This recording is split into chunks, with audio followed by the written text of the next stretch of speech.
Labvakar, godātie klausītāji! Radio Merkurs Viļņos skan biedrības Latvietis raidījums Būt Latvietim. Šis ir pēdējais raidījums šogad. Tas, protams, nenozīmē, ka nākamgad mums nebūs raidījumu. Bet šodien mēs parunāsim par to, kas labs un kas slikts ir noticis šajā gadā. Varbūt arī nedaudz par to, kas varētu notikt, vai ko paši esam plānojuši, vai ko citi mūsu vietā ir plānojuši nākamgad. Radio Merkurs studijā šovakar esam pulcējušies mēs Leonards Cinkins. Labvakar. Jānis Saulītis. Labvakar. Un es, Alvils Bērziņš. Par to, kas noticis pagājušā gadā. Tāds spraigs tas gads tomēr ir bijis. Un daudz, kas ir labs un daudz, kas ir slikts. Laikam jau vairāk jāteic, ka ir vairāk tās sliktās lietas bijušas. Nezinu. Ja es tā padomāju, kas tad ir tajā pagājušā, jau var teikt, pagājušā gadā noticis. Kaut gan Jānis Kušķis palabot droši vien un teikt, ka pagājušā nav teikt pareizi, ir jāsaka aizvadītajā. Varbūt ir tā, ka ne viss, ko mēs uzskatām par sliktu, ne viss, kas mums ir nepatīkams, ir patiesībā slikts. Jo, ja jums kādreiz iesāpās zobs, vai sāk kāds cits orgāns sāpēt, mēs aizejam pie ārsta, un ārsts saka, labi, ka laikā atnācāt, paspējām ar viegliem un līdzekļiem un ātri šo problēmu novērst. Ja jūs nebūtu atnācis tagad, tad būtu bijis sliktāk. Varbūt arī tās lietas, ko mēs uzskatām par sliktām, kas ar mums ir notikušas, varbūt, ka tas arī ir tas pozitīvais, ka viņas mūs par kaut ko ir brīdinājuši. Tās mums ir devušas iespēju kaut ko sliktu, patiešām sliktu nevēlamu novērst. Bet paraudzīsimies uz...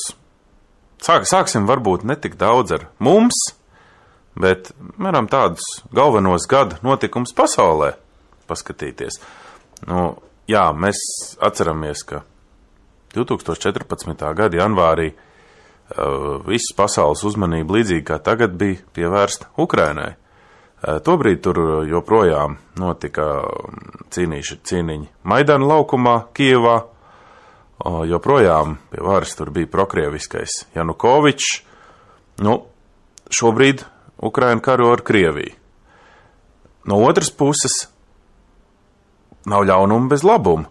Ja mēs paskatāmies tā, tad šobrīd Krievija ir vājāka nekā tā bija gada sākumā. Krievija ir iztērējusi lielu daļu savu finanšu uzkrājumu, savu finanšu rezervi. Ukraiņiem šobrīd, atšķirībā no gada sākuma, patiešām sāk veidoties kaut kas līdzīgs armijai, kaujas spējīgai armijai. Un skaidrs ir tas, ka Krievija ir, es domāju, uz visiem laikiem zaudējusi sev lielu sabiedroto. Un savukārt mēs tādu esam ieguvuši. Ukrainas jautājumā droši vien, ka Jānis starp mums ir lielākais speciālists, bet ko es no savu pesimistu skatījumu tur saskatu. Jā, par Ukrainu daudz interesējās, par Ukrainu daudz lasa, par Ukrainu daudz skatās televīziju, bet jautājums, kāpēc? Kāpēc skatās? Un man ir aizdoms, ka daudziem tas ir vienkārši tāds nepieredzēts, nepiedzīvots, interesants, aizraujošs šovs. Viņi skatās nevis ar līdzjūtību, viņi skatās nevis ar domu, kur es varētu palīdzēt, bet skatās kā tādu interesantu seriālu. Un tas rezultāts, kurš tur kuru tā īpaši viņiem nerūp.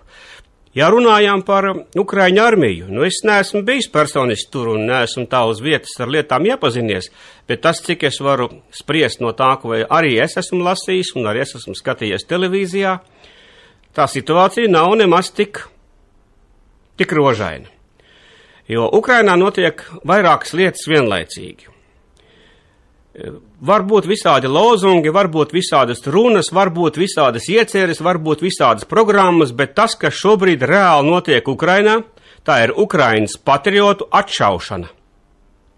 Jo lielākā daļa Ukrainas patriotu, kam nav vienaldzīgs Ukrainas liktenis, uzreiz pēc šiem notikumiem Maidanā, tomēr iesaistījās dažādos bataljonos un aizgāja karot uz Ukrainas austrumiem. Un cik dīvaini tas nebūtu, visi šie bataļoni patiesībā pastāv tikai no ziedojumiem, valsts praktiski viņus nefinansē, valsts praktiski viņus nebruņo, valsts praktiski viņus neģērb un valsts praktiski viņus nebaro. To dara visu brīvprātīgie. Šiem brīvprātīgajiem kādreiz šīs iespējas beigsies. Un tagad nobriedusi ir diezgan liela problēma Ukrainā, un šo problēmu saskata arī Amerika un daudz kur. Tas ir viens no iemesliem, kāpēc tie tā saucamie rietumi nepalīdz ar ieročiem un ar daudzām lietām Ukrainai un pieprasa reformas. To reformu būtība, viena no būtībām ir tāda, ka visus šos bataljonus, kas patiesībā ir tādas neatkarīgas armijas, pakļautas kādam 1-2 cilvēkiem, finansēts no vairākiem avotiem, no vairākiem ziedotājiem, un šīs armijas ir izveidojušās kaujas spējīgas, bet viņas nav tā pa īstām patiešo pakļautas Ukrainas vadībai. Un līdz ar to tagad ir briest tā situācija, ka tie automāti var tikt pavērsti uz Ukrainas galvaspilsētu, jo viņi tur sajos ierakumos sēžot un lidostas sargājot, sāk saprast, ka tur nekas nemainīsies, ar katru dienu viņu paliek mazāk, viņus atšauj, un līdz ar to tā vara paliek drošāk, viņiem nav nekādas opozīcijas. Viņiem ir kaut kas līdzīgs, kā mums bija 80. gadu beigās un 90. gadu sākumā, un tāpēc ir briesmas, ka šie cilvēki, vismaz tādi agresīvāki, vismaz tādi, kas ir varbūt vairāk cietuši, un starp viņiem noteikti arī ir iesūtīti pietiekamā skaitā provokātori, kas vienkārši izprovocēs un šos automātus un šo cilvēku enerģiju novirzīs pret Ukrainas vadību, it kā ar labiem nolūkiem. Likt viņiem pildīt to, kas jāpilda, ja jau karojam, tad ir karstāvoklis visā valstī, un tad vienkārši pakarojam un beidzam, nevis pa gabaliņam griežam katru dienu un mocāmies tādā veidā. Tāpēc ir bīstam, ka tas tā viss notiks, un tas, ko viņi ir izdomājuši, un ko viņam arī tie NATO vīri pieprasa, ir tas, ka visus šos bataljonus visus pakļaut vienam resoram, aizsardzības ministrijai, ieskaitīt visus šos cilvēkus ar armijas pakļautībai, un tad viņus it kā finansēt, tad viņus it kā no vienas vietas vienot komandēt un izrīkot, un tad viss varētu notikt. Līdzīgi mums notika Latvijā ar zemesardzi. Zemesardze bija kaujas spējīga un bija darīt spējīga un ļoti daudz ko labu un pareizi darīja, un tad izdomāja gudru plānu. Sadalīja zemesargus divās nometnēs, divās daļās, divās grupās, nezinu, kā mēs viņus noformulēsim pareizi. No brīvprātīgas organizācijas viņi kļuva par algotiem darbiniekiem. Ja tu esi algots darbinieks un tās algas nemaz nebija sliktas, tu esi ieinteresēts saglabāt savu amatu, saglabāt šo vietu un varbūt vēl par karjeras kāpnēm pakāpties uz augšu. Tas automātiski izraisa to, ka tu neko nedari, kas ir riskanti, par ko tev ministrs var nepateikt paldies, jo bija gadījumi, kad mūsu biedrības viens no dalībniekiem, ļoti aktīviem, Kārlis Apsīts Ozoliņš, kā zemesargs, viņš jau sūtīja uz robežu. Viņu uz robežas noķer kravu, aiztur šo kravu, un kravas vedējs pasaka, pagaidi, pasēdi šeit, atbrauc uz Rīgu un atbrauc ar godmeņu parakstīt dokumentu, izlaist.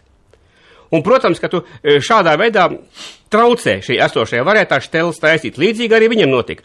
Un tad, kad šo zemesardzi sadalīja divās daļās, vieni palika par tādiem pašiem brīvprātīgiem, kuriem brīvā laikā bija jāpērk sev formas, jāpērk sev ieroči, jānāk uz mācībām, un otri bija labi atalgoti ierēģi, kļuva tajā pašā zemesardzē, un zemesardze tādā veidā praktiski iznīcināja. Un tikai tad bija iespējams izdot rīkojumus, ka zemesargiem ieroči jātur kaut kādās maisiņos un kaut kādos seifos, nevis pie sevis. Tas jau bija tikai sekas, bet sākums bija tāds. Un viņiem arī būs tāds mēģinājums, ka mēģinās visus šos Donbasus un visus tos pārējos bataļons palikt zem vienas cepures, un tad ar viņiem visā kārtīgi izrīkoties. Bet kamēr tas vēl nav noticis, reāli tur notiek patriotu atšaušana. Jo Krievs vienkārši viņus atšauj, ne jau paši Ukraiņi šauj, bet viņi aiziet tur, viņiem, ziniet, ir tāds teiciens, ka dažreiz ļaujiet kādam aiziet un aizcirs durvis dusmās, es jums parādīšu, rekādi jūs esat, es aizēju un aizcēru durvis, un to viņiem vien vajag. Ejiet tik, cērtiet durvis, ejiet tur šaujiet, jūs tur nošaus, šeit mēs saimniekosim. Man liekas, ka tā tas viss notiek Ukrainā. Tā kā piedodiet par manu garo monologu, bet aptuveni tā es to lietu redzu. Jāni, kā tev šķiet? Jā, karš tur neizskatās īsti pēc kara. Tur, teiksim, karo divas valsts savā starpā, un tai pašā laikā viņi tur tiekās viens otram pārdod ogles, un ko tur tirgojās pa kaut ko īsti tā nesaprotam. Protams, kad vispārēja mobilizācija un vispārējais karstāvoklis atrisināt. Šaubām. Bet mobilizācijas viļņi tur notiek. Un arī armijā tiek mobilizēti jauni un jauni. Tas ir tā kā ļoti trāpīgi Leonards arī teica, ja? Tas ir sunim cērt astu pa gabaliņam. Ja? Tas ir tāda veida tie pasākumi, šīs te mobilizācijas. Bet notiek tirgošanās nepārtraukti. Tirgojās pat ne tikai tur ar oglēm un vēl nezinu, ko tirgojās ar cilvēkiem, tirgojās ar kaut kādām palīdzībām. Es nesen redzēju Ukrainā, tur palīdzība ienākus kaut kādu, tur ir uzrakstīts, ka tur ir bērnu pavadzīmes rādē, ja? Tās ir bērnu pārtika. Un iekšā tur ir šņabu pudeles un cigarešu bloki, un tas nozīmē, ka tur notiek kaut kāda aktīva ekonomiskā darbība, ja? Ekonomiskā kustība notiek pāri robežai. Un tas viss varētu beigties tikai ar vienu, kad Ukraina vēl ilgi un jautājums, vai vispār kontrolēs Donbasu kā savu teritoriju. Tas man ievieš ļoti liels šaubas. Nu, es domāju, ka Ukraina Donbasu varēs kontrolēt tad, kad sabruks Krievija.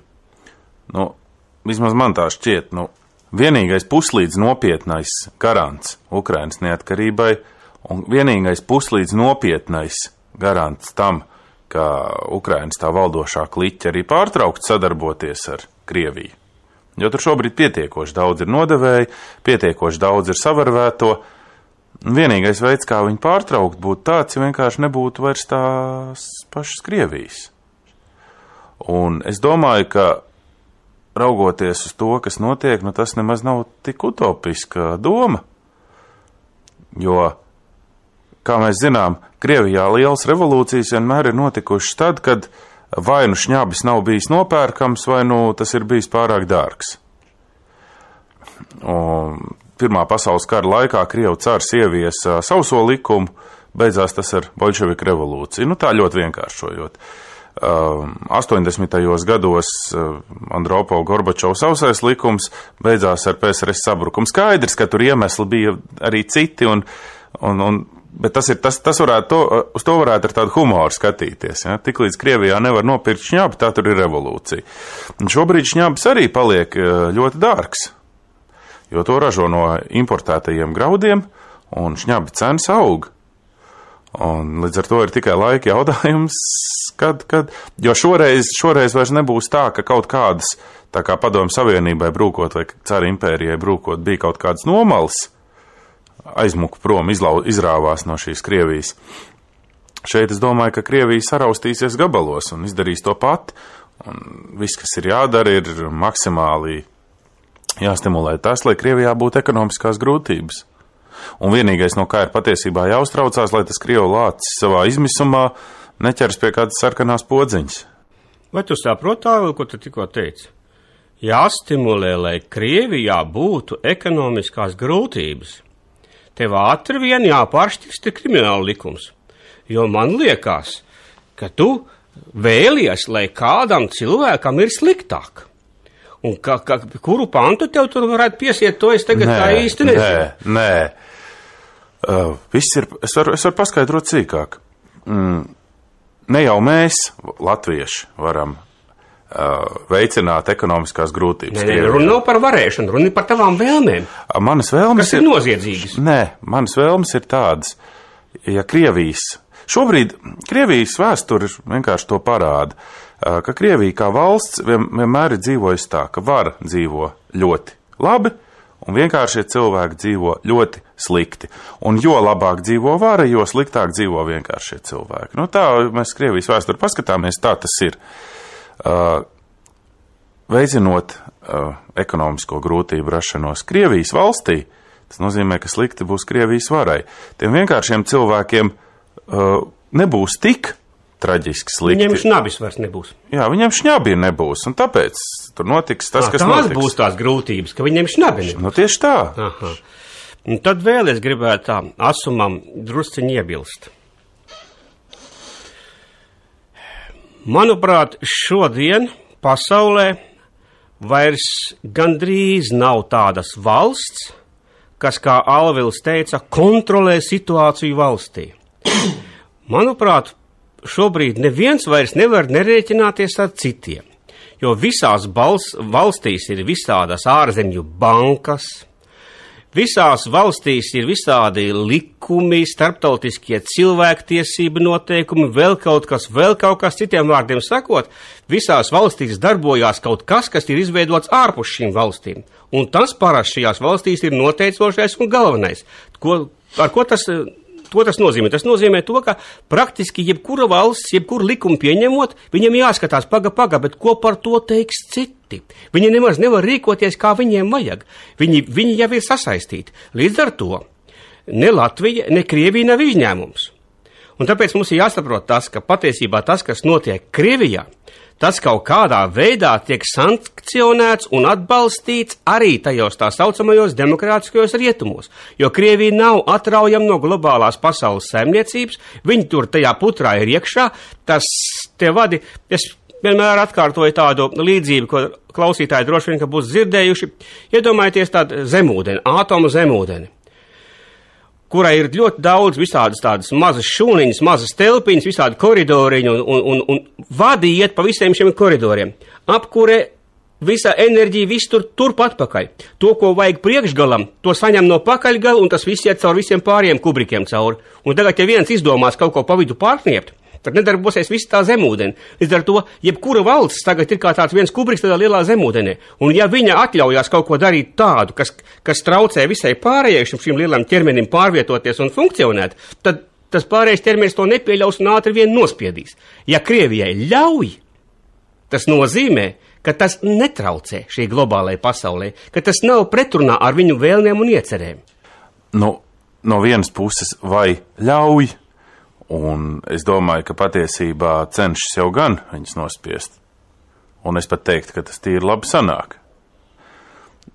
Nu, šeit ir jāsaprot tas, ka tāda tik liels organisms, kāds ir Krievija, nu, tas nevar sabrukt tik ātri, kā to var izdarīt, nezinu, kaut kādu pilsētu valsti sagraut. Tā vēl, cik tad viņš liels ir? Krievijai ir tikpat iedzīvotāji, cik mazajā Japānā. Cik tad viņš liels ir? Viņš jau patiesībā tikai teritoriāli ir liels, bet tās teritorijas jau ir tukšas.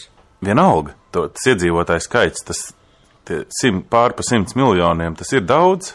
Nu jā, es piekrītu, ka ir daudz, bet mēs novērsamies no tā, ko tu Alvils sāki par to, kas ir bijis aktuāls mums šajā gadā un biedrībai. Varbūt arī par to mēs varētu vairāk parunāt. Protams. Jā, nu kas mums notika gada sākumā? Nu, manuprāt, uz to, kas ar mums notika, var skatīties no diviem tādiem punktiem, no divām virsotnēm. Viena lieta, kas ar mums notika oficiāli, ko mēs esam dokumentējuši, ko esam ierakstījuši savos protokolos, savos lēmumos, savās vēstulēs, un otra lieta ir, kā vienmēr, tas, ko mēs esam reāli un pa īstam darījuši. Jo ne viss, ko mēs esam pieņēmuši, nolēmuši, uzrakstījuši, ir izdarīts. Ne viss ir izdarīts līdz galam, ne viss ir izdarīts tā, kā mēs to patiešām gribējām, un tam ir dažādi iemesli, un arī diezgan bieži arī patiešām objektīvi iemesli, ka mēs kaut ko nespējam. Ja es tā sevī padomāju, tad tas pirmais, kas mums ir tāds būtiskais noticis, ir tas, ka biedrība pēc tā lielā, patiesībā es teiktu, lielā uzplaukuma, diezgan lielā dalībnieku skaita pār pa 100, ir atkal kaut kādā veidā reanimējusies, jo pa visiem šiem gadiem biedrībā esošie cilvēki, kas bija tādi, nu, arī varoši un vadoši cilvēki, tāds kā mūsu prezidents Kārlis Zuika, ir miris. Jau iepriekš pieminētais Kārlis Apsīts Ozoliņš ir miris. Un tā varētu uzskaitīt diezgan daudz, Kārlis Rebiņš miris, un tā varētu uzskaitīt diezgan daudz patiesībā.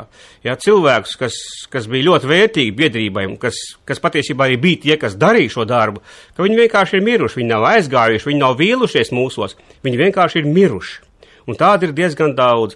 Un tas, ko es par šogad redzu, es tomēr redzu, ka pakāpeniski, bet tomēr mūsu skaits atkal aug. Jā, pienāk jauni cilvēki, jā, viņi pienāk ar citām domām, jā, viņi daudz ko nezina par to, ko mēs jau, viņi atnāk un stāst mums kaut kādas patiesības, bet viņi nezina to, ka mēs to sen jau esam izstrīdējuši, izsprieduši un nonākuši pie kaut kādas secinājuma. Ja? Viņam tas viss ir jauns, viņam to pārmest nevar, bet ar laiku, es domāju, ka tas viss sakārtosies, kaut kādas izmaiņas jau droši vien, ka būs, pagājusi jau 15 gadi pagājuši, kā biedrība pastāv, kaut kas jau, protams, jāmaina, pasaule mainās, Latvija mainās, un ja tā skatās, tad šis gads ir bijis biedrībai pozitīvs, jo mēs tiešām esam ieguvuši ļoti labus, ļoti pozitīvus cilvēkus. Es varbūt šobrīd negribētu saukt uzvārdus, tāpēc, ka tad viens apvainosies, ka viņš nav pieminēts, bet, principā, jā, mēs esam guvuši labus cilvēkus, mēs esam iemācījušies taisīt labus raidījumus, mums ir arī filmas, tas patiesībā atkal, varētu teikt, ar šo aizvadīto gadu ir sākusies biedrības Latvietes izaugsme. Jā, vēl tāds, kāda. Tas ir vasaras otrajā pusē, no augusta. Mums ir arī jauns birojs. Tas ir Rīgā Ģertrūdas ielā 60. Telpas ir daudz lielāks, daudz plašāks un daudz ērtāks, kā tās bija mūsu iepriekšējā birojā. Un daudz arī dārgāks. Patiesībā cena par kvadrātmetru ir daudz mazāka. Jā, bet to kvadrātmetru ir daudz vairāk. Kvadrātmetru ir daudz vairāk, bet tas arī ir tas, kas, manuprāt, jebkurai organizācijai ir vajadzīgs. Telpu lielumam ir jābūt, tas ir atkarīgs no dalībnieku skaita. Ja brīdī, kad mums biedrībā bija panīkums, tas ir pirms gadiem 5, ja mums bija tā, ka dalībnieku kopsapulcē ierodas varbūt 10 cilvēki, tos 10 cilvēkus tajā 15 kvadrātmetru rūķītī varbūt arī varēja iespiest. Ja? Bet šobrīd tas vairs nav iespējams. Un tieši tāpat, tādā mazā telpiņā nevar nekādu priekšlasījumu veikt, ne tur vienkārši var cilvēki atnākt, jo taču kaut kādas mantas tāpat tur ir jāglabā, un tur bija piekrauts viss, briesmīgi. Bet šobrīd tas viss ir jau daudz, daudz labāk. Jāni, kā tev šķiet?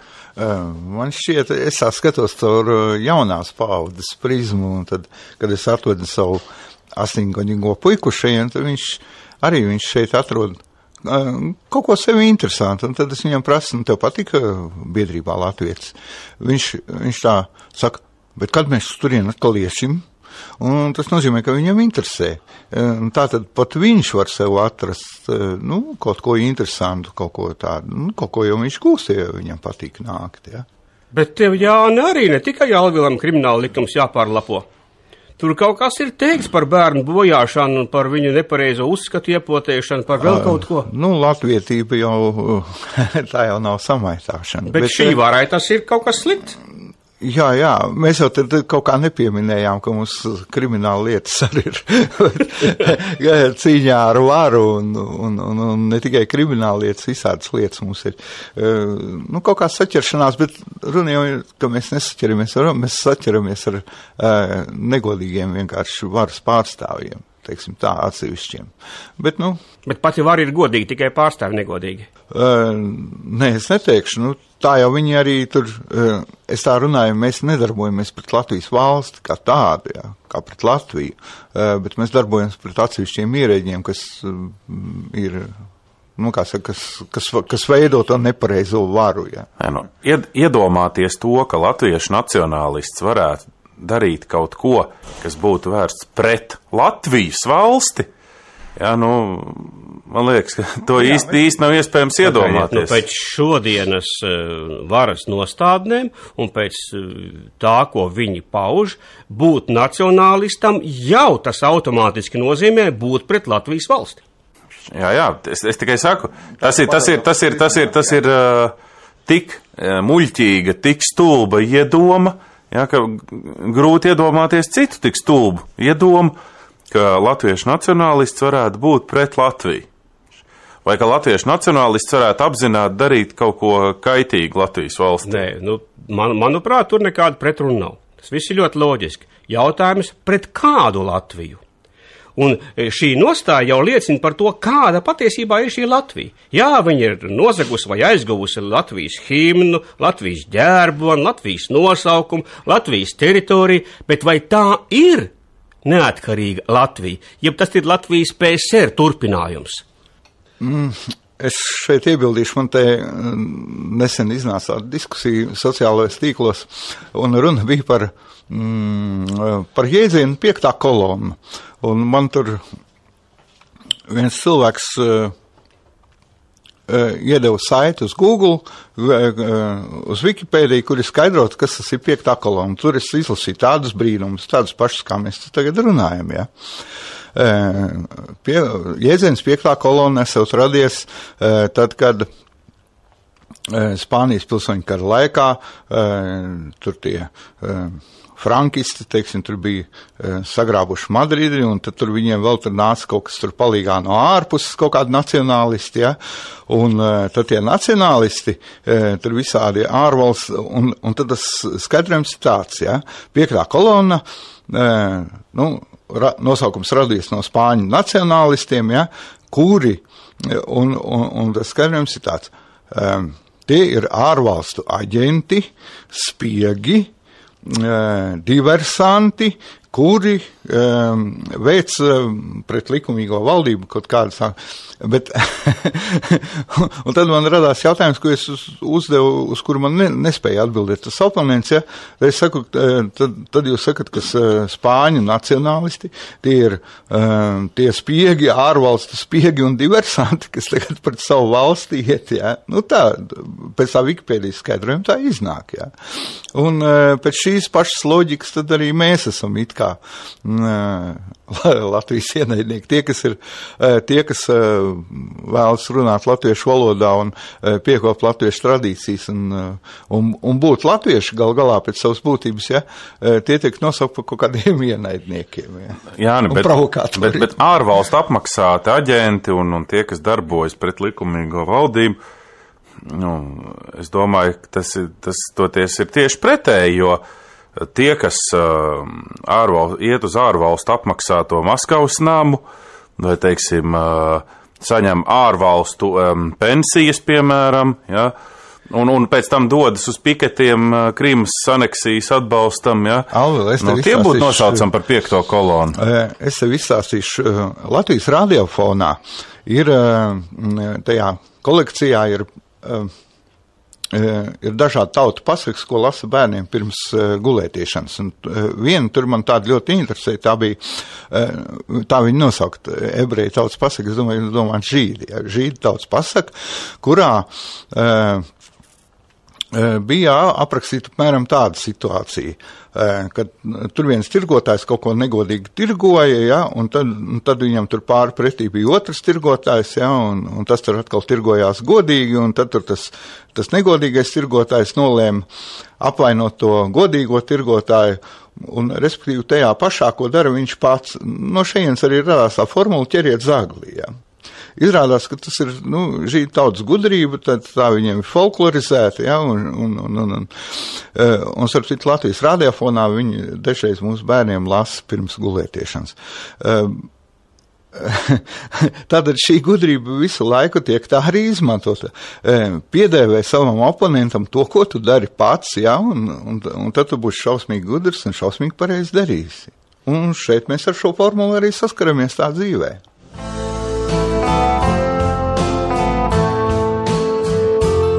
Mūsu valoda. Nozīmes ielas. Vārdu nozīme nevietā sāka lietot padomju okupācijas pēdējos gadu desmitos, atdarinot krievu valodas vārdu značieņie. Tad rakstīja par vissavienības nozīmes celtnēm, par vissavienības nozīmes pensionāriem un līdzīgām citām vissavienības vai republikas nozīmes parādībām. Latviski labā stilā vārdu nozīme šādos gadījumos nelietojam. Tomēr pēc okupācijas gadu nelāgā paraduma joprojām manāmi šādi teikumi. Papildus 8 kompleksās mašīnas Rīgā tīra tās augtās rajona nozīmes ielas. Daļdārznieces projektētie dārzi Republikas nozīmes konkursos ieguvuši labākās vietas. Vai ir ētiski tirgoties ar nacionālas nozīmes kultūras mantojumu, valsts vēstures un kultūras simboliem? Stājoties jaunos un atbildīgos valsts nozīmes amatos, daži ministri sāka savās ministrijās un personiskajos darba kabinetos remontus un iekārtas maiņas par daudziem tūkstošiem latu. Izlaidīsim lieko vārdu nozīmes, kā arī veidosim teikumu citādi. Papildus 8 kompleksās mašīnas, tīri svarīgākās Rīgas rajonu ielas. Daļdārznieces projektētie dārzi valsts konkursos guvuši labākās vietas. Vai ir ētiski tirgoties ar nacionālās kultūras mantojumu, valsts vēstures un kultūras simboliem? Stājoties jaunos un atbildīgos valsts amatos, daži ministri sāka savās ministrijās un personiskajos darba kabinetos remontus un iekārtas maiņas par daudziem tūkstošiem latu. Vēl citi teikumi kopā ar labojumiem. Rīgā izveidotas īpašas policijas vienības, nevis speciālas nozīmes policijas vienības. Atsūtītā kalkulācija nav uzskatāma par juridisku dokumentu, nevis par juridiskas nozīmes dokumentu. Aglonas bazilika ar likumu atzīta par nacionālu svētvietu, nevis par nacionālas nozīmes svētvietu.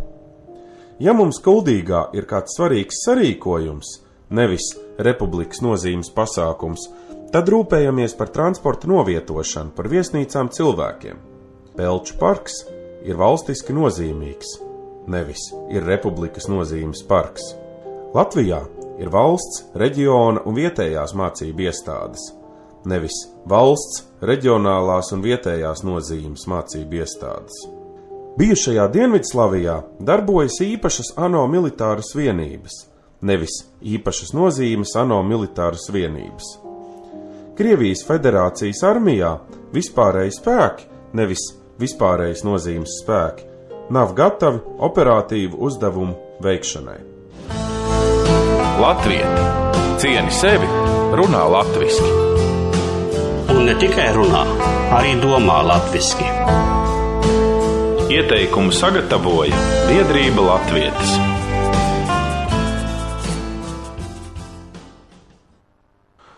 Ja jau mēs sākām runāt par dažādām lietām un kriminālu lietām, administratīvajām lietām un tam līdzīgi, sāksim ar vieglāko, ar administratīvajām lietām. Mums šobrīd notiek cīkstēšanās ar Latvijas tiesu sistēmu par to, vai ja lietā ir ierakstīts vārds Herberts Cukurs, vai šo lietu vispār kārtīgs Latvijas tiesas sistēmas pārstāvs drīkst ņemt rokās. Arī jā, es domāju, ka arī uzvārds šajā lietā.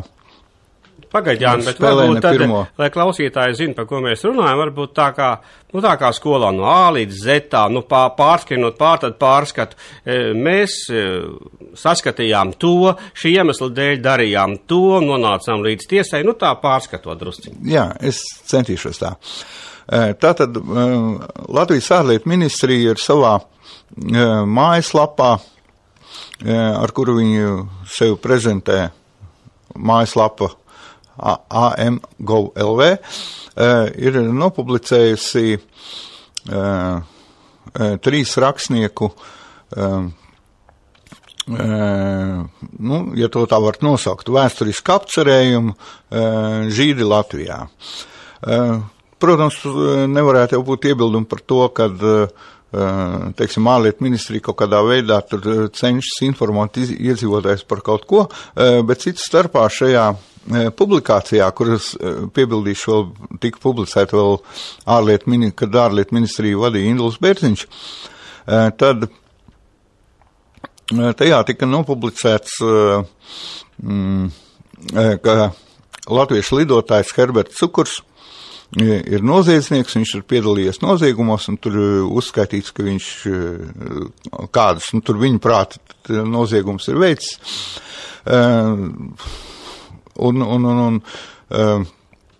No tā jāsacina, ka šeit ir pārkāpt Latvijas likumi, proti nevainīguma prezumpcija un šajā gadījumā ministrija šo pārkāpumu tā kā tiražējot, ja, izliekot savā oficiālā mājaslapā, pārkāp valsts pārvaldes iekārtas likumu, ja, kurš saka, ka valsts ierēģiem pildot savas funkcijas nav savu interešu un tā tālāk. Tātad, respektīvi, šeit tika publicēts zināms kaut kāds politisks viedoklis, zināms sabiedrības grupas politisks viedoklis, kuram varētu arī nepiekrist, jo tas ir, teiksim, tur kaut kādās vienās atsevišķās interesēs, uz vienām atsevišķās sabiedrības grupas interesēm balstīts. Līdz ar to mēs uzskatījām, ka ārlietu ministrijai nebija tiesību šādu publicēt, un mēs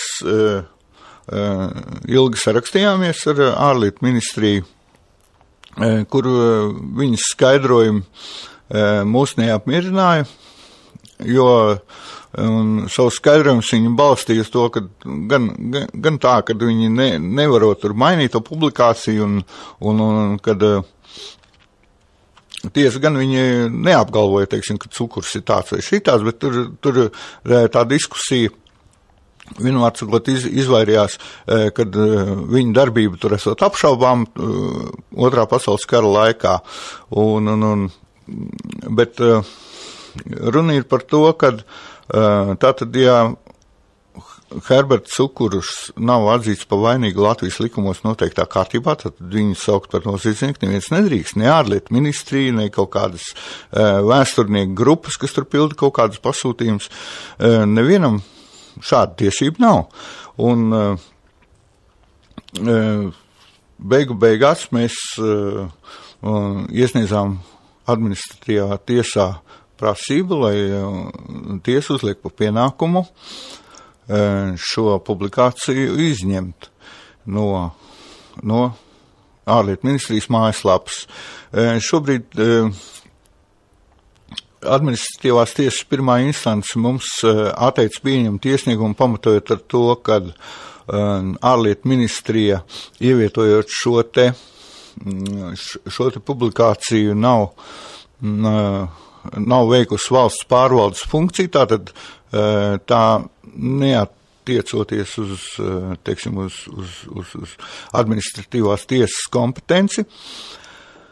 Šobrīd mēs šo lēmumu esam pārsūdzējuši un šobrīd viņu skatīs augstākā tiesa. Jānīt, varbūt arī kādu uzvārdu var nosaukt, jo šo lēmumu tiek parakstīti. Tas ir respektīvi nepieņemt. Visus, ja tev atsūta lēmumu, ka nepieņem tādu un tādu iemeslu dēļ, un to taču kāds paraksta. Es šobrīd neatceros administratīvās tiesas pirmās instances tiesneses uzvārdes, tagad uz tā sitien neatcerēšos, bet augstākajā tiesā to skata tiesneses Dats Smits vadībā. Dats Smits man jau ir bijusi kādreiz saskare, un ne tā labākā reiz, kad es pats tiesājos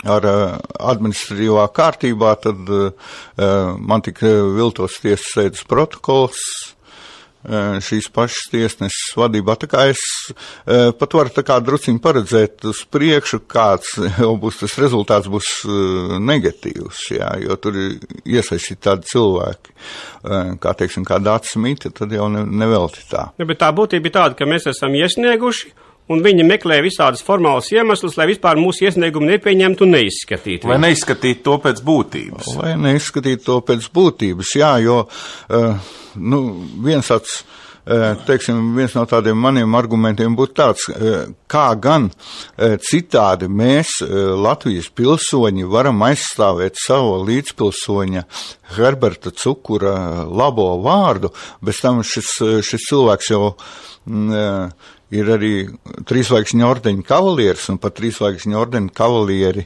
viņš kļuva ne tad, kad šo ordeni dalīja visādiem Dombrovskim un tam līdzīgiem. Ja. Viņš to patiešām bija nopelnījis šo atzinību, un Herberts Cukurs tomēr ir tāda persona, kas ir nemazum paveicis Latvijas valsts labā, un šajā gadījumā šāda nomelnošanas kampi būtu katra, teiksim, katra Latvijas pilsoņa pienākums būtu iestāties par šādu cilvēku piemiņu. Ja. Es nerunāju par tiesībām, tāpēc, ka viņš jau ir miris, ja, bet par viņu piemiņu būtu jāiestājas. Bet, Jāni, mēs jau varbūt ne tikai par Herberta Cukuru piemiņas un godu iestājamies, mēs iestājamies arī par Latvijas valsts godu, jo publikācija Latvijas Republikas ārlietu ministrijas mājaslapā tā ir valsts seja. Un ja mājaslapā mēs redzam acīm redzamus melus, tad lasītājs, jebkurš, kurš iepazīstās, viņš saprot, ka šī valsts ir mele. Nu labi, varbūt, teiksim, tādas objektivitātes dēļ, varbūt, teiksim, meli vai nemeli, teiksim, tas būtu vēsturnieku vērtējumā, ja. Bet runīju par to, ka... Tu pats teici, ka par noziedznieku kādu var nosaukt tikai tādu, ja viņš ir notiesāts. Tieši tā, bet teiksim, tur par to, vai tie ir meli vai nav, par to mēs nevaram spriest. Nu, ja viņi neviens nav notiesājis, tad tie ir meli. Runīju par to, kad nevis...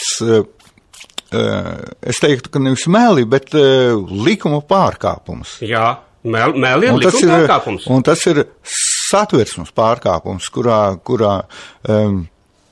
ir noteikts, ka nevienu nevar, ja tas nav pierādīts likumā paredzētā kārtībā, nevienu, pat tajā pašā Krievijā, kur likumi netiek tā ievēroti pat tajā, tur veicot kaut kādu krimināla rakstura informāciju, sniedzot masu mēdījos, vienmēr tas tiek atgādināts, ka neviens, kamēr viņa tiesa nav nosaukusi par vainīgu tur tādos un tādos noziegumos, mēs nedrīkstam saukt par noziedznieku, un tas ir katrā tur,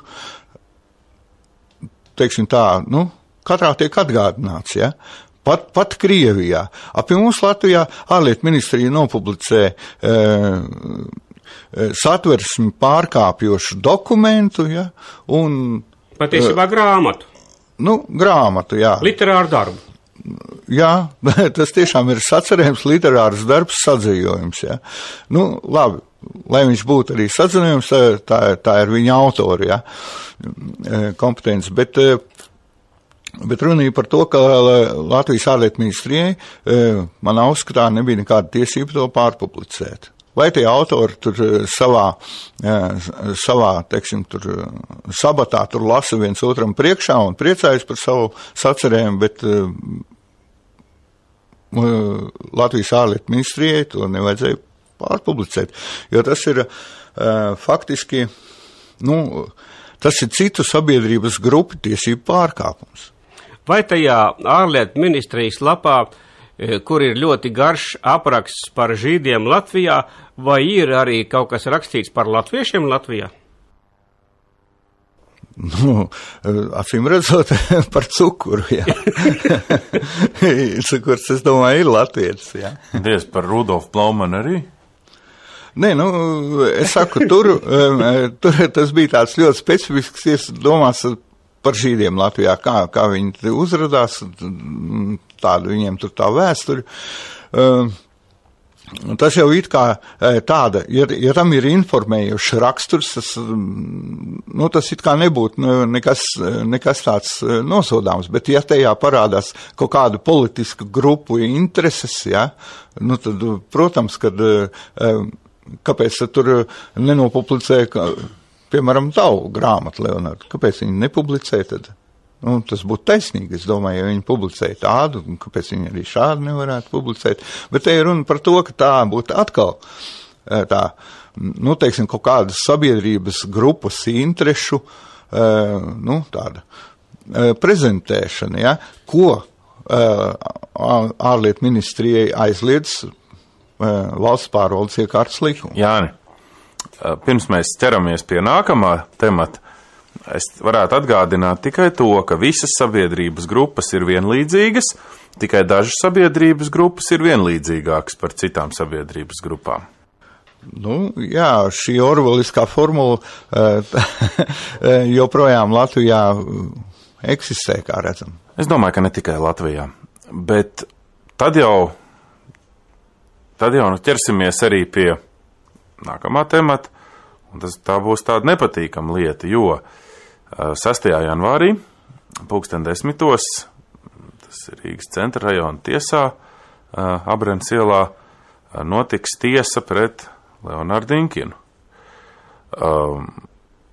Tiesa gan bija jau paredzēta maijā, bet toreiz valsts vara Leonardu noveda tik tālu, ka, diemžēl, viņam radās veselības problēmas, un viņš uz tiesu nevarēja ierasties. Tad tiesa tika pārcelt uz 6. janvāri, un Leonardam par godu pat Saeima ir grozījusi kriminālu likumu, 78. pāntu, paredzot tajā alternatīvas sankcijas, proti, ja iepriekš par 78. pāntu 2. daļas, tas ir nacionālā naida kurināšana, izmantojot automatizētu datapstrādes sistēmu, ja vienkāršāk sakot internetu, ja par to bija paredzēts tikai un vienīgi cietumsods līdz 10 gadiem, tad šobrīd ir paredzēts daudz mazāks cietumsods vai arī dažādas alternatīvās sankcijas, kā piespiedu darbs vai naudas sods.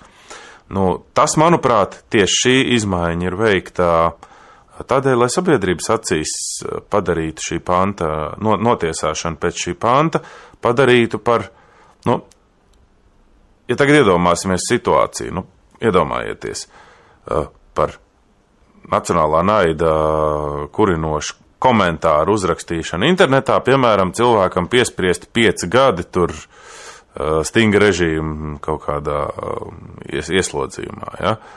Cilvēki teikt, kas tas par murgu ir, dažkārt slepkavām nepiešķir tādus cietumsodus, par laupītājiem un zaglēniem vispār nerunāsim. Bet, ja, piemēram, cilvēkam piespriež, teiksim, tur 1000 eiro sodu samaksāt, vai, teiksim, tur 40 stundas piespiedu darba, tad cilvēki teiks, kā saka āreče, nevajadzēja lekt uz ecēšām, ja? Kā saka, pats vainīgs, vajag domāt, ko rakst. No otras puses, krimināla likumā ir izņemts no šī panta vārds apzināti. Skaidrs, ka joprojām paliek tā doma, ka šī naida kurināšana varbūt notikusi tīši, ja? Bet tomēr pierādīt, ka tas ir noticis tīši, ir daudz vieglāk nekā vēl pierādīt, ka tas ir noticis arī apzināti. Likumā skan tā par darbībām, kas vērstas. Tas ir daudz vieglāk pievilkt aiz matiem, aiz ausīm, par darbību, kas vērsta. Tev nav jāpierāda, ka tu esi apzināti to vēlējies, bet par darbību, kas vērsta. Šeit vienīgais tad var strīdēties par to, vai lai darbība būtu vērsta, tas ir, ziniet, tāpat kā neko nemainot, nekas nemainās. Tātad, ja tu neesi vērsis darbību, tad viņa nevar būt vērsta. Tur tāda vārda spēle, bet tas jau ir atkarīgs no Latvijas tiesas prakses un kā viņi to uzskata. Tagad pēc šī esošās redakcijas viņiem ir daudz vieglāk ļoti daudzus cilvēkus notiesāt, un es domāju, tas bija galvenais iemesls, kāpēc šīs izmaiņas tiek likumā arī darītas. Jo, protams, ka tie cilvēki ir, un varbūt tā nacionālā neapmierinātība ar notiekošo briest, un viņi vienkārši tam gatavojās, un lai šo pantu varētu vieglāk piemērot, jo patiešām tik stingrus sodus piespriest par sabiedrības acīs tādām nenozīmīgiem nodarījumiem bija grūti, tāpēc bija jāpadara tie sodi, jāpaplašina viņi plašāk, tagad ir visādi sodi, ieskaitot naudas sodu, un izņemt vārdu apzināti, un tad ir ļoti vienkārši notiesāt. Sākumā šis sods pildīja iebiedēšanas funkciju, jo visu šī, kā lai saka, šis likuma pants, viņš pilda tāda kā mutes aizbāšanas funkcija. Un sākumā tā bija tāda iebiedēšana, saka, pamēģini kaut ko, tad 10 gadus sēdēs, sauli neredzēs. Ja? Tad tagad jau viņi, bet piemērot viņu reāli šī paša iemesla dēļ, nesamērīguma dēļ, ja viņi bija grūtāk piemērot. Tagad viņš ir uztaisīts mazliet samērojamāks, bet tā funkcija, mutes aizbāšanas funkcija, viņam neizmainījās, nekas tur nav izmainījies.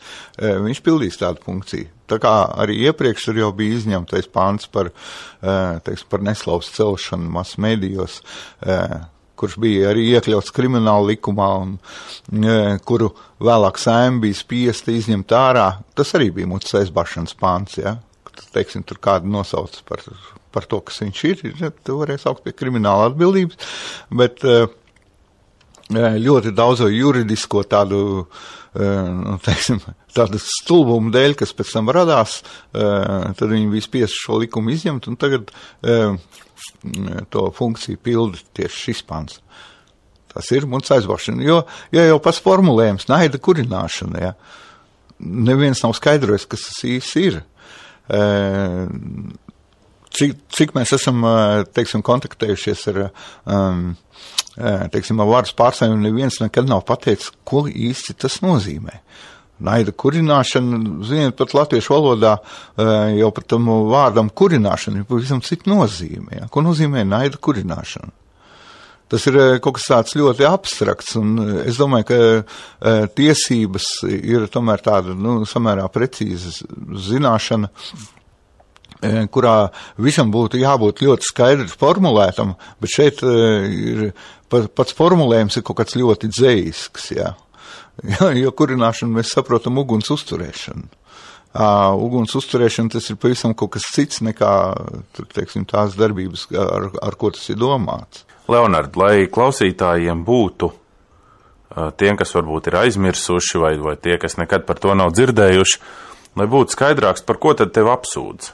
Man apsūdz par vienkāršu lietu. Es neesmu rakstījis nekādu naidīgu komentāru, es vispār nekādu komentāru neesmu rakstījis. Esmu citējis Izraēlas vēstnieces vēstuli, un es esmu citējis fragmentu no žīdu kaķisma. Nepaužot savu attieksmi pret to, nesakot, ka tas ir labi, ka tas ir slikti, vienkārši es esmu abas divas publicējis kopā, kā vienu kopēju, un par to arī man apsūdz, un par to arī man tiesā. Tātad par vienkārši kaut kāda darba, fragmenta publicēšanu. Jā, citēšanu. Ja es varbūt citētu Mao Dzedunu vai Ļeņinu vai Staļinu vai Hitleru, es nezinu, kurš citāts ir atļauts un kurš tad nav atļauts. Tas ir tas, ko Jānis minēja, ka Latvijā nav šobrīd noteikts, kas tad šajā jomā īsti ir atļauts, kas nav.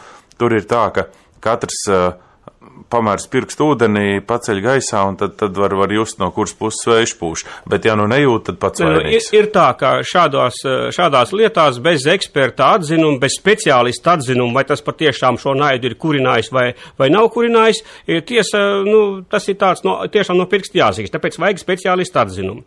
Ja ir noticis satiksmes negadījums, ir noteikta grupā certificēta speciālisti, kas ir tiesīgi sniegt tiesai tiešām liecību, ka tur ir tas un tas vainīgs noticis un tā ir kaut kādi eksperti, kas to var, ja. Tad šajā jomā valstī vispār nav atzītu ekspertu, nav certificēta, vispār nav nekā. Un tad vienīgi eksperti ir visādi providusi un tam līdzīgas lietas, kuri speciālisti uz visām jomām, ka tik viņiem maksā, un viņiem pasūta šo ekspertu vērtējumu, un viņi novērtēja, dod savu atzinumu tiesā, un pamatojoties uz to arī cilvēks tiesā. Jā, šeit es gribu piebilst par tiem ekspertiem. Latvijā likvidēja policijas akadēmiju, tad ļoti daudz mācību spēku tur palika bez darba.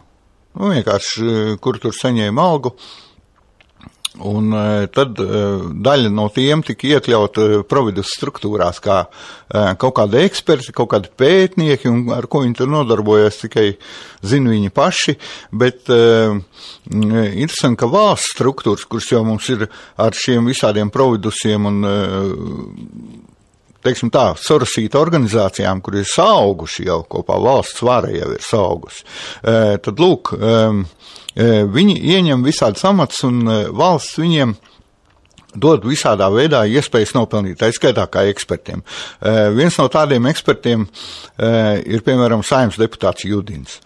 Viņš arī sniedz ekspertīzes šādās lietās, ne tavā, bet man ir zināms cits lietas, kur viņš sniedz kā eksperts slēdziens, un tur ir teikts tāds slēdziens, ja, kad ja cilvēks apzināti kopiju pēst kaut kādu ļaundabīgu tur sakāmo, ja, tātad viņš ir rīkojies apzināti, tātad viņš ir apzināti pārkāpis likumu un tā tālāk un tā joprojām. Un tajā pašā laikā es tā paša Judina mājaslapā, kas viņam ir, kā saimnes deputātam, lasu Sociālistiskās partijas programmu, kur viņš ir izdarījis atzīmes. Sociālistiskā partija stāsta, ka viņa pieļauj to, ka Latvijā varētu bruņotā veidā sagrābt varu un tur ir pa šķiru likvidācija un tā tālāk. Judins to ir atzīmējis, bet tātad viņš arī dara to pašu, ko viņš raksta savās ekspertīzēs. Proti, viņš tur gluži klāji propagandē pretvalstiskas idejas. Ja. Nu, redz, ja mainīsies vara, tad viņam to pieminēs, bet kamēr vara ir šī, tikmēr piemin citiem. Jā, bet ja to daru es likumus neizdodu, ja. Es esmu spiests tikai viņus paklausīt šiem likumiem, bet Judins viņus izdod un tad vēl arī pārkāpj. Nu, tas, starp citu, šai saimai mēs šogad tikām pie jaunas saimas, mēs tas, starp citu, nepieminējām pie gada notikumiem, bet šī saima ir, pārbagāta pilnīgi ar tādiem, kas paši izdara likumus un paši viņus pārkāp. Jā, ir dažādi, pat tie, kas nav ievēlēti, kā pēkšņi top ievēlēti, brīnumainā kārtā, dažādas sarkanmatainas dāmas, piemēram, ir tādi, kas brauc dzērumā un atvainojas par to, un nekas viņiem vairs par to nav. Ir tādi, kas pērk balsis un izrādās, ka viss ir kārtībā. Nē, patiešām varētu teikt, ka viss ir kārtībā. Jā, bija restorāni. Jo kā tad tās balsis tiek zvejotas, melojot, jā?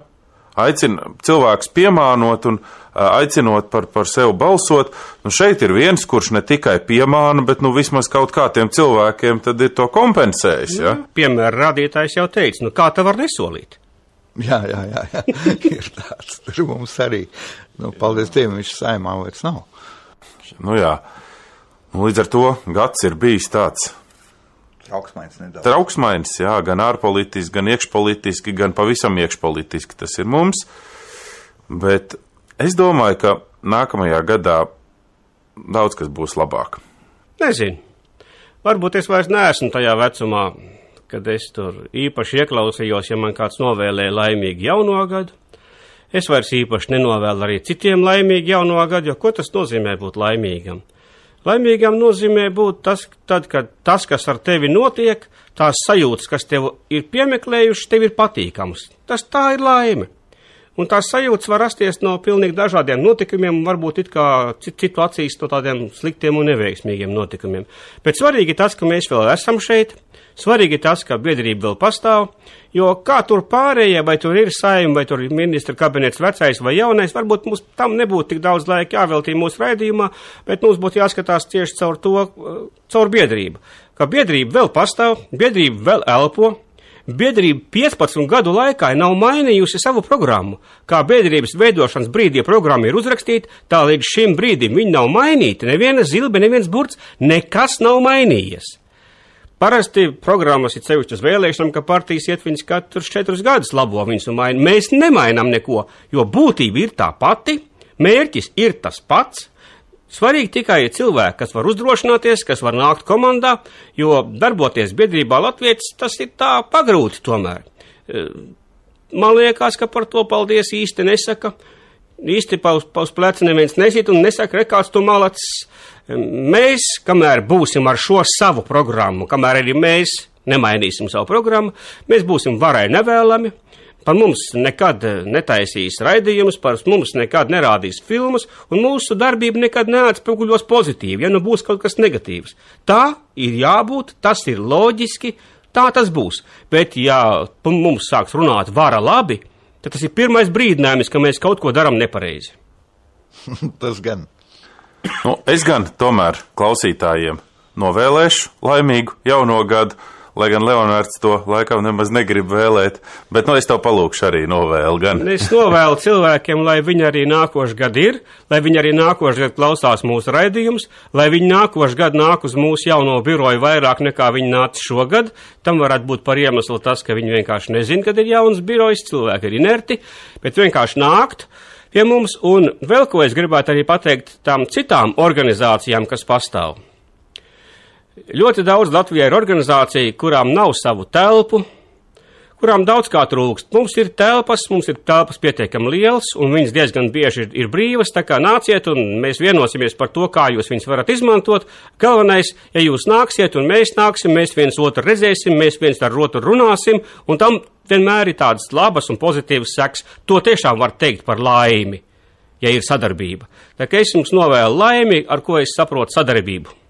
Es arī to pašu vēlētos. Tātad laimīgu nākamo jauno gadu, ražanu, bagātu, es pat teiktu mierīgu, jo mieris tas mūsdienās ir tas, kas cilvēkiem visvairāk trūkst. Mūsdienās ir tik daudz stresa, tik daudz par ko domāt un par ko satraukties, un notikumi mūsdienās notiek tik ātri, ka vismaz man ļoti bieži gribas, lai būtu mierīgāk. Atgādināšu, ka Leonarda pieminētais mūsu birojs atrodas Rīgā, Ģertrūdes ielā 60. Birojā mums šobrīd ir katru nedēļu ir tādi laiki, kad mēs gaidām ciemiņus, gaidām viesus, varam parunāt, padziedāt, padejot visu ko. Šobrīd tas ir trešdienās no 17. līdz 20. un sestdienās no 12. līdz 15.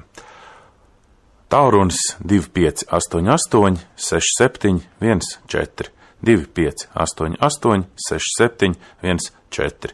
Ja jums ir tā, ka jūs ļoti gribat ar mums tikties, bet šajos laikos nekādas iespējas nav, zvaniet, sarunāsim citu laiku, nav problēma. Un otrs, pēdējais, ko es tad gribu atgādināt par to, ka 6. janvārī pulksten 10. Rīgas centra rajona tiesā, Abrenes ielā, tiesās Leonardu Inkinu par iepriekš publicēta darba fragmenta pārpublicēšanu, izmantojot internetā sociālo tīklu Draugiem LV. Viņš tiek apsūdzēts par naidu kurināšanu, tātad par briesmīgu noziegumu, kas ir vienā grupā ar genocīdu, un es domāju, ka tā kā tiesas sēde ir atklāta, ka ir visas iespējas būt klāt tiesas sēdē un vismaz morāli palīdzēt. Radio Merkurs ēterā raidījumu Būt Latvietim skan katru pirmdienu pulksten 18. ar atkārtojumu sestdienās pulksten 18. Ar jums šodien bija Leonards Inkins, uz redzēšanos, Jānis Saulītis, visu labu, un es, Alvils Bērziņš. Tiksimies jau nākamgad.